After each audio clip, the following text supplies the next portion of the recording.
आज किचन में मैं बना रही हूँ मोर, या फिर इसे मोरू भी बोलते हैं, साउथ इंडियन डिश है।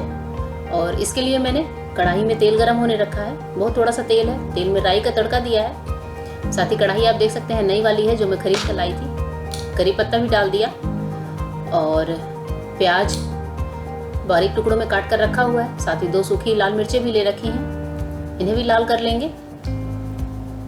मोरू जो है छाछ से बनता है और काफ़ी अच्छी डिश होती है। अगर आपके घर में दाल सब्जी नहीं है तो आप मोरू से आसानी से खाना खा सकते हैं। तो यहाँ पर आप देख सकते हैं कि छाछ में नमक है और हल्दी है, मैंने मिलाकर पहले रखा था। और फटाफट इसे डालकर चलाते जाएंगे लगातार। ज़्यादा नहीं पकाना होगा क्योंकि छाछ के फटने का डर होता है। छाछ के डालते ही गैस बंद कर दूंगी मैं और इसे थोड़ा सा चलाते हुए हल्की सी गर्माहट आए तो बस हम गैस को बंद कर देंगे और मोर हमारा तैयार हो जाएगा। तो आपने देखा कि कितनी सिंपल सी डिश है। तो बस यहाँ पर मोर बनकर तैयार हो चुका है। इसे थोड़ा सा चला देते हैं क्योंकि जो गर्माहट होती है बर्तन की उससे भी छाछ फट सकता है। तो इसे चलाते हुए फिर हटा दिया है। साथ ही दूसरी कढ़ाई रखी है, ये भी नई वाली कढ़ाई है। आपको याद होगी ये कढ़ाई मैंने पिछले ब्लॉग में दिखाई थी। ये स्टील की कढ़ाई, इसमें मैं बनाऊंगी लौकी की सब्जी। और लौकी की सब्जी मैं आज बना रही हूँ सूखी। इसे मैं तड़का दूंगी देसी घी के साथ। तो यहाँ पर मैं देसी घी को गर्म होने रखा है।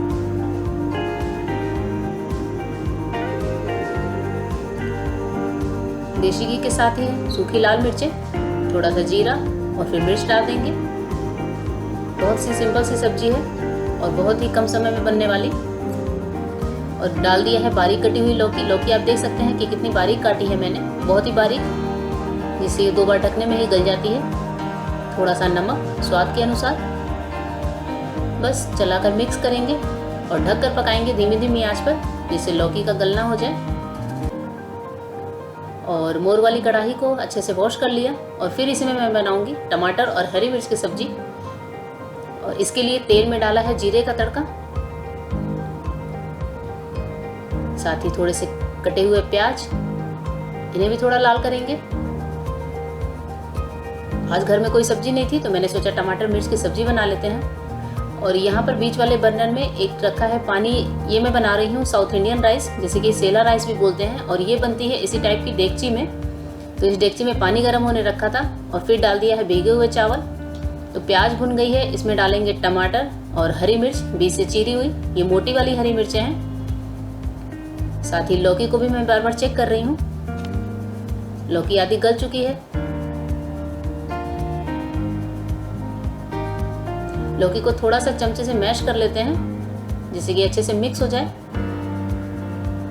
टमाटर और मिर्च की सब्जी, इसमें ज़्यादा कुछ नहीं पड़ता, बहुत ही सिंपल सब्जी है। हल्के हल्के मसाले, हल्दी पाउडर, धनिया पाउडर और लाल मिर्च का पाउडर। बस सबको चलाकर अच्छे से मिक्स करेंगे। थोड़ा सा ढकूंगी 2 मिनट के लिए जिससे टमाटर गल जाए। और लौकी की सब्जी वापस से चेक किया है तो वो भी लगभग बनकर तैयार है। टमाटर मिर्च भी हल्के गल चुके हैं। थोड़ा सा नमक डाल दिया स्वाद के अनुसार और बहुत थोड़ा सा गरम मसाला। अच्छे से मिक्स करेंगे। तो यहाँ पर टमाटर मिर्च की सब्जी भी तैयार है। तो यहाँ पर मैंने लगा दी है खाने की थाली। और आप देख सकते हैं कि ये बेजड़ की रोटी है जो कि मैंने आज मूली घिस कर बनाई है। मूली को क्रश करके और फिर उसी आटे में मिलाकर नमक अजवाइन के साथ। कल मैंने मूली के पत्ते के साथ बनाई थी, उसकी रेसिपी शेयर की थी। और आज मैं नहीं दिखा पाई क्योंकि काफ़ी तेज़ी में थी। तो मैंने क्या किया, मूली को घिस कर और इसे आटे में डालकर और इसकी रोटियाँ बना ली। तो ये भी काफ़ी अच्छी रोटी बनी है। साथ ही वो लौकी की सब्ज़ी जो दिखाई थी, टमाटर हरी मिर्च की सब्ज़ी। और यहाँ पर है कीमामी सेवइयाँ। कीमामी सेवइयों का वीडियो मैं अपने फूड चैनल पर अपलोड करूँगी। इसका ही मैंने वीडियो बनाया है, ये मैंने कल शाम को बनाया था। और साथ ही है मोरू जो कि मैंने दिखाया ही था कि मैंने कैसे बनाया है। और ब्राउन राइस है। तो ये थाली मैं पहले भोग के लिए लगाती हूँ।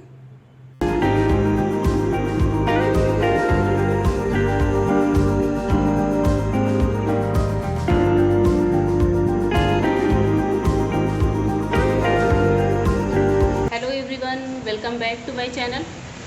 मैं तैयार हो गई थी घर से बाहर मार्केट जाने के लिए। कुछ काम था मार्केट में, बुटीक पर जाना था और भी कुछ काम था। पर जब गेट पर आए तो देखा कि बाहर बहुत अच्छी बारिश हो रही है। तो मैं यही खड़ी होकर वीडियो बनाने लगी। और आप देख सकते हैं कि बाहर का मौसम कितना अच्छा है। यहाँ से मैं आपको दिखाती हूँ। बाहर का मौसम बहुत ही अच्छा हो रहा है, बारिश है, पूरी रोड भीगी हुई है। और मैं यहाँ सीढ़ियों के पास खड़ी हुई हूँ, वीडियो बना रही हूँ। तो बस थोड़ी देर मज़े लेती हूँ, फिर बारिश रुकेगी तब निकलूँगी मार्केट के लिए। तो बाहर हो रही है बारिश और मैं आकर बैठ गई हूँ घर के अंदर, क्योंकि जब बारिश रुकेगी तभी हम लोग मार्केट जाएंगे। तो आइए आपको मोना के साथ मुझे कुछ मस्तियाँ कराती हूँ, वो देखते हैं कि मेरा नाम कैसे लेती है। आप लोग को भी दिखाती हूँ कि वो कैसे बोलती है गरिमा। क्या नाम है? बोलो गरिमा, बोलो, बताओ माँ का नाम क्या है? गरिमा, बताओ गरिमा। सक्सेना तो है ही, बोलो गरिमा। सक्सेना तो है बेटा, बोलो गरिमा। वो तो है, गरिमा भी तो नाम है, बोलो गरिमा। बोलो बोलो गरिमा। वो तो ठीक है, सक्सेना तो है, बोलो गरिमा। जोर से बोलो गरिमा। नहीं गरिमा। गर्मिया। चुप। गरिमा गरिमा गरिमा गरिमा, मोना बोलो गरिमा। अरे नहीं गरिमा, जोर से बताओ गरिमा। बारिश अभी बंद है तो निकल रहे हैं हम लोग मार्केट के लिए। कैसे चलेंगे? गाड़ी से, बाइक से? गाड़ी से, बाइक से। चलो, अभी तो ठीक है मौसम। यार बूंदी पड़ रही है, देखो बूंदी बूंदी पड़ रही है। बारिश शायद फिर से चालू हो गई। क्या करें? चलो चलते पैदल। मेरे घर में अमरूद का पेड़ है, मैं आपको दिखाती हूँ। छोटे छोटे अमरूद लगे हैं इस पर, खूब सारे अमरूद हैं इस पेड़ में। बहुत ही अच्छी हवा देता है ये। मुझे एक अमरूद दे।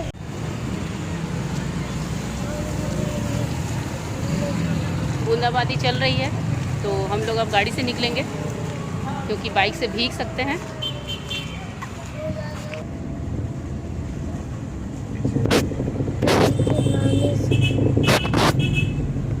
ये हाथ नहीं, बाहर निकालो।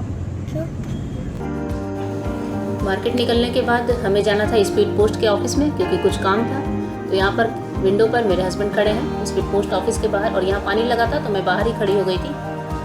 और उस दिन बारिश काफ़ी हुई थी तो हर जगह पानी ही पानी था, पर मौसम काफ़ी अच्छा हो रहा था। तो मैं दिया के साथ खड़ी होकर ऐसे ही मज़े ले रही थी स्पीड पोस्ट के ऑफिस के गेट पे। और बाहर आप देख सकते हैं, बहुत अच्छा लग रहा था देखकर, रोड पर और अंदर हर जगह काफ़ी ठंडक थी।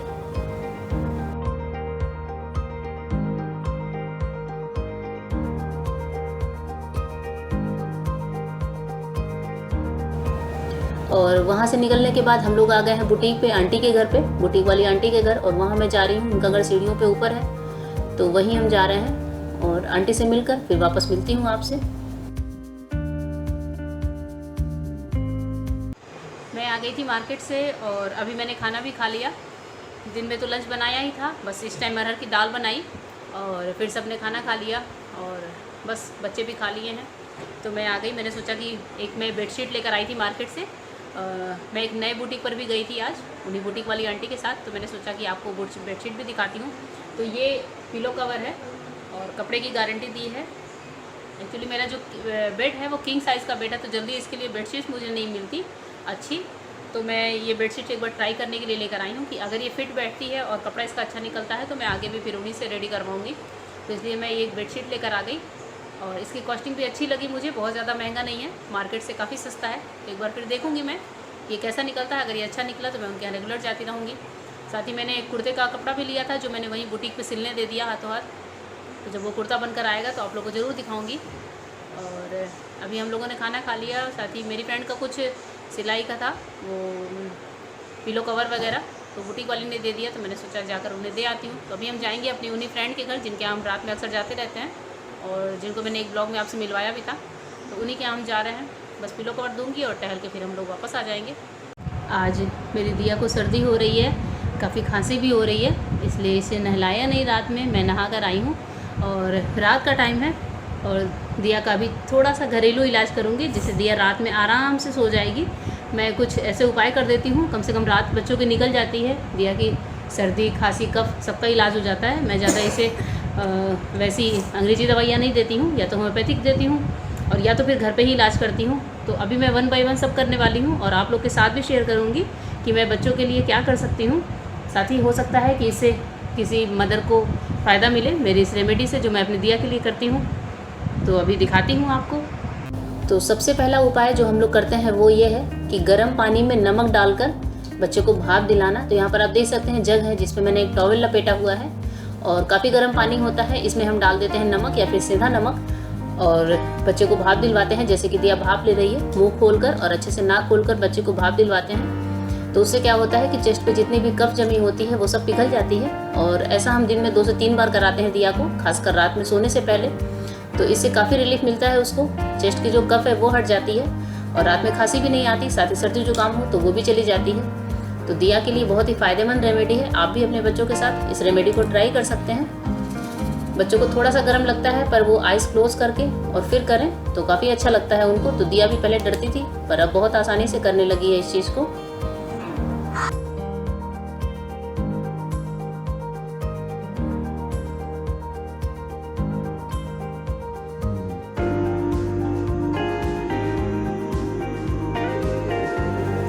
दूसरी रेमेडी जो है वो ये है कि गुनगुने पानी में 1 बड़े चम्मच का पतंजलि की दवा आती है खांसी की, दिव्य श्वासारी प्रवाही करके, और ये बहुत ही इफेक्टिव दवा है। बच्चे और बड़े हर कोई ले सकता है, आयुर्वेदिक दवा है। बड़ों को 2 चम्मच और बच्चे को 1 चम्मच, बहुत छोटा बच्चा हो तो 1 चाय का चम्मच गुनगुने पानी में डालें और बच्चे को धीरे धीरे सिप सिप करके गरम गरम में ही पिला दें। तो रात में खांसी बिल्कुल नहीं आती। रात में अगर खांसी उठ रही है तो आप दिन में 2 बार या 3 बार ये उपाय करें, काफ़ी आराम मिलता है इससे। हम सब भी लेते हैं खांसी में इस दवाई को, दिया को तो देते ही देते हैं। उसके बाद ये जो दवाई है ये मैं घर में बनाती हूँ। इसके लिए मैं लेती हूँ अदरक का रस, अदरक को क्रश करके और छान कर उसका जूस निकालती हूँ और फिर इसे मैंने मिलाया है देसी शहद में, इसलिए इसका कलर थोड़ा डार्क है। आपको देसी शहद ना मिले तो आप नॉर्मल शहद से भी बना सकते हैं और दोनों को मिलाकर हाफ की मात्रा में और गैस पर हल्का सा गर्म करें, फिर नॉर्मल हो जाए तो बच्चे को पिलाएं 1 से 2 चम्मच दिन भर में 3 से 4 बार। तो ये खांसी के लिए बहुत ही अचूक दवाई है। यही उपाय मैं करती हूँ हर बार उसके साथ। इसके अलावा बच्चा जब सोने लगे या फिर आप उसे नहलाने के बाद जब कपड़े पहना रहे हो तो उसके चेस्ट पर विक्स मलें। विक्स अच्छे खासा मात्रा में लेकर और बच्चे की छाती पर मिल दें, तो उससे भी कफ निकलता है। तो जब दिया रात में सोती है तो मैं ये उपाय ज़रूर करती हूँ उसके साथ। तो यहाँ पर आप देख सकते हैं। साथ ही पीछे बच्चे की पीठ पर भी अच्छे से विक्स को मल दें।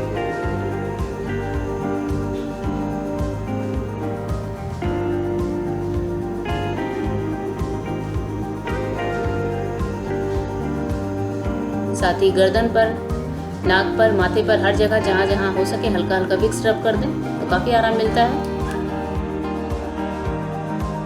फिर आज का ब्लॉग मैं यही ख़त्म करती हूँ। फिर मिलूँगी आपसे नेक्स्ट ब्लॉग में। तब तक के लिए गुड बाय, थैंक यू।